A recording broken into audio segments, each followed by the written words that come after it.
গতকালকে ঢাকাতে যে একটা হত্যাকাণ্ডের অ্যাটেম্প্ট হয়েছে,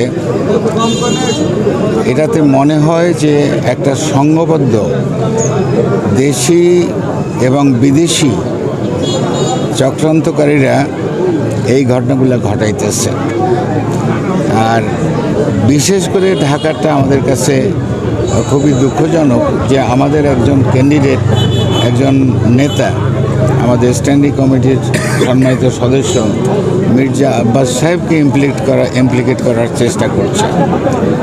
তো যাই হোক, এরা দেশি হোক, বিদেশি হোক অথবা কম্বাইন হোক, আমাদের ইন্টেলিজেন্স কাজ করছে, পুলিশ ডিপার্টমেন্ট কাজ করছে, তারা অবশ্যই ধরা পড়বে এবং এরকম ঘটনা আর কন্টিনিউ করতে পারবে না, আমি নিশ্চিত সে ব্যাপারে।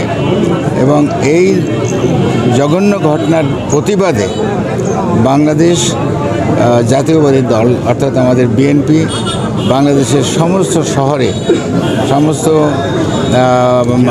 জেলায় বিক্ষোভ মিছিল করতেছে এটা প্রোটেস্ট করার জন্য।